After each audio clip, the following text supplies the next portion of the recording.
Dalam video ini saya akan menjelaskan laporan keuangan dari kantor pengacara Cecil Jameson. Berikut soalnya. Dan saya akan menjelaskan dari soal tersebut. Pertanyaan pertama, tentukan jumlah ekuitas pemilik atau modal Cecil Jameson pada tanggal 1 Juli 2021. Di mana ekuitas pemilik sama dengan aktiva dikurang kewajiban. Di dalam soal tersebut, Cecil Jameson mempunyai aktiva dan kewajiban. Aktiva kas sebesar 1 juta, piutang usaha sebesar 3.200.000, perlengkapan 850.000, tanah 10 juta, dan kewajibannya yaitu utang usaha sebesar 1.530.000. Kemudian seluruh aktiva atau aset yang dimiliki Cecil Jameson kita jumlahkan menjadi 15.050.000. Di mana kewajiban Cecil Jameson tadi sebesar 1.530.000, maka ekuitas pemilik sama dengan aktiva dikurang kewajiban. 15.050.000 dikurang 1.530.000 hasilnya 13.520.000. Itulah ekuitas pemilik atau modal Cecil Jameson. Kita masuk ke pertanyaan kedua. Di samping bisa dilihat tabel persamaan akuntansi Cecil Jameson. Di kolom pertama terdapat aktiva, di mana aktiva atau aset yang dimiliki Jameson ada kas, piutang usaha, perlengkapan, dan tanah. Di kolom kedua, kewajiban, di mana Cecil Jameson memiliki kewajiban utang usaha. Di kolom ketiga, ekuitas pemilik yang di dalamnya modal Cecil Jameson. Saldo awal kas sebesar 1 juta, saldo piutang usaha 3.200.000, perlengkapan 850.000, tanah 10 juta, saldo utang usaha 1.530.000, saldo modal Cecil 13.520.000. Dan ada beberapa transaksi, yaitu transaksi A, di mana Cecil menerima kas dari klien atas jasa yang diberikan sebesar 3.928.000.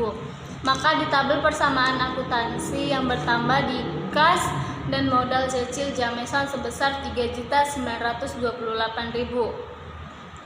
dengan keterangan pendapatan jasa.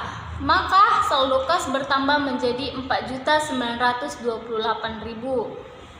Saldo piutang tetap, saldo perlengkapan tetap, saldo tanah tetap, saldo utang usaha tetap, saldo modal Cecil Jameson bertambah menjadi 17.448.000. Di transaksi B, Cecil membayar utang kepada kreditor sebesar 1.055.000. Maka kas berkurang sebesar 1.055.000 dan utang usaha juga berkurang sebesar 1.055.000. Maka saldo kas berubah menjadi 3.873.000. Saldo piutang tetap, saldo perlengkapan tetap, saldo tanah tetap, dan saldo utang usaha menjadi 475.000. Saldo modal tetap.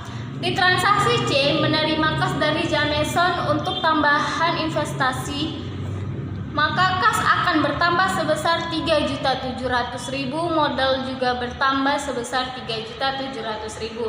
Maka saldo kas berubah menjadi 7.573.000, saldo piutang tetap, saldo perlengkapan tetap, saldo tanah tetap, saldo utang tetap, dan saldo modal Cecil bertambah menjadi 21.148.000. Keterangan investasi. Di transaksi D, membayar sewa ruang kantor untuk bulan ini sebesar 1.200.000, maka kas akan berkurang sebesar 1.200.000 dan modal Cecil Jameson berkurang sebesar 1.200.000.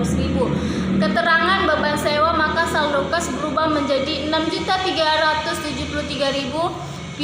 Saldo piutang usaha tetap, saldo perlengkapan tetap, saldo tanah tetap, saldo utang usaha tetap, dan saldo modal Cecil berubah menjadi 19.948.000. Di transaksi E, menagih atas penyerahan jasa secara kredit kepada klien sebesar 2.025.000. Maka piutang usaha bertambah menjadi 2.025.000 dengan keterangan pendapatan jasa dan ekuitas pemilik atau modal atau modal juga bertambah sebesar 2.025.000. Maka saldo kas tetap, saldo perlengkapan tetap, saldo tanah tetap, saldo utang usaha tetap, saldo piutang usaha berubah menjadi 5.022.005. Saldo modal Cecil Jameson bertambah menjadi 21.973.000. Di transaksi F, membeli perlengkapan kantor secara kredit sebesar 245.000, maka perlengkapan bertambah menjadi 245.000, utang usaha bertambah 245.000, maka saldo kas tetap, saldo utang usaha tetap, saldo perlengkapan tetap, saldo perlengkapan bertambah menjadi 1.095.000. Saldo tanah tetap, saldo utang usaha bertambah menjadi 720.000, dan saldo modal Cecil tetap. Di transaksi G, menerima kas dari piutang klien sebesar 3 juta, maka kas akan bertambah menjadi 3 juta, piutang usaha berkurang menjadi 3 juta, maka saldo bertambah menjadi 9.373.000. Saldo piutang usaha berkurang menjadi 2.225.000. Saldo perlengkapan tetap, saldo tanah tetap, saldo utang usaha tetap, saldo modal Cecil tetap.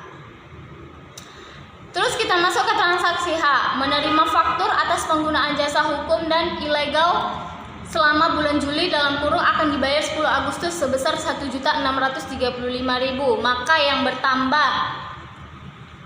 yang bertambah adalah utang usaha sebesar 1.635.000 dan modal Cecil berkurang sebesar 1.635.000. Keterangan beban jasa bantuan hukum, maka saldo kas tetap, saldo piutang usaha tetap, saldo perlengkapan tetap, saldo tanah tetap, saldo utang usaha berubah menjadi 2.355.000. Saldo modal Cecil tetap. Kita masuk ke transaksi transaksi I, membayar berikut ini: beban gaji sebesar 850.000, beban layanan 250.000, beban utilitas 325.000, beban lain-lain sebesar 75.000. Maka kas berkurang sebesar 1.500.000, modal Cecil Jameson berkurang 850.000, dengan keterangan beban upah berkurang 250.000, keterangan beban layanan menjawab berkurang 325.000, keterangan beban utilitas berkurang 75.000, keterangan beban lain-lain, maka saldo kas berubah menjadi 7.873.000. Saldo piutang tetap, saldo perlengkapan tetap, saldo tanah tetap, saldo utang usaha tetap, modal Cecil berubah menjadi 838.000. Di transaksi J, menentukan bahwa perlengkapan tersisa adalah sebesar 980.000. Oleh karena itu, pemakaian perlengkapan kantor selama bulan Juli adalah sebesar 115.000, maka perlengkapan berkurang sebesar 155.000, modal Cecil berkurang 155.000, keterangan beban perlengkapan, saldo kas tetap, saldo piutang usaha tetap, saldo perlengkapan berubah menjadi 980.000, tanah tetap, utang usaha tetap, saldo modal Cecil berubah menjadi 18.725.000. Terus yang di sini kita masuk ke transaksi K. Jameson mengambil uang tunai sebesar 1 juta untuk keperluan pribadinya, maka kas berkurang 1 juta dan modal Cecil berkurang sebesar 1 juta. Keterangan penarikan, maka saldo kas berubah menjadi 6.873.000. Saldo piutang usaha tetap, saldo perlengkapan tetap, saldo tanah tetap, saldo utang usaha tetap. Saldo Cecil Jameson berubah menjadi 7.723.000, maka total aset sebesar 20.078.000, total kewajiban ekuitas 20.078.000 dan dinyatakan balance. Kita masuk ke pertanyaan ketiga, yaitu bisa dilihat di samping tabel laporan laba rugi, di mana pendapatan jasa Cecil sebesar 3.928.000 dan terdapat pendapatan jasa kredit sebesar 2.025.000, pendapatan jasa 1.635.000, maka kita jumlahkan menjadi 7.558.000.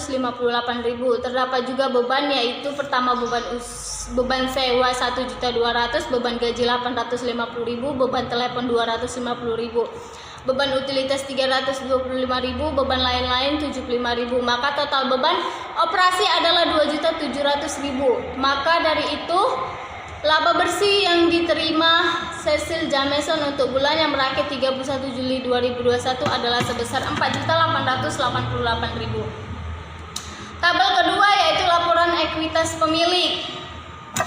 Untuk bulan 31 Juli 2021 di mana modal pada 1 Juli 2021 yaitu 13.520.000 ditambah laba bersih bulan ini 4.888.000 kita jumlahkan menjadi 18.408.000 dikurangi penarikan sebesar 1 juta, maka hasilnya 17.408.000. Tabel ketiga, laporan neraca 31 Juli 2021 di mana dalam tabel terdapat aktiva yaitu kas sebesar 6.873.000, piutang 2.225.000, baru perlengkapan 980.000, tanah 10 juta, maka total seluruhnya 20.078.000. Di kolom kewajiban terdapat utang usaha sebesar 2.355.000 dan modal 17.723.000, maka total seluruhnya 20.078.000 dan totalnya balance. Pertanyaan keempat, membuat laporan arus kas dari kantor pengacara Cecil Jameson pada tanggal 31 Juli 2021 di samping tabel arus kas Cecil Jameson. Yang pertama, arus kas dari aktivitas operasi yaitu penerimaan kas dari pelanggan sebesar 7.588.000, pengeluaran kas dari beban operasi 2.700.000, maka penerimaan kas dari pelanggan kemudian dikurangi dan pengeluaran kas dari beban operasi, maka arus kas bersih dari aktivitas operasi adalah 4.880.000. Arus kas dari investasi pengeluaran kas untuk pembelian perlengkapan, maka dari itu jumlah arus kas bersih dari aktivitas investasi tetap yaitu 245.000. Arus kas dari aktivitas pendanaan yaitu penerimaan kas dari pemilik perusahaan sebesar 3.700.000, pengeluaran kas dari penarikan pemilik 1 juta, maka penerimaan kas dan pengeluaran kas dikurangi menjadi 2.700.000, maka hasilnya itu menjadi arus kas bersih dan aktivitas pendanaan. Maka hasil arus kas bersih dari saldo kas per 31 Juli 2021 adalah sebesar 7.340.000. Sekian yang bisa saya sampaikan. Bila saya ada kesalahan kata atau perbuatan, saya mohon maaf. Terima kasih.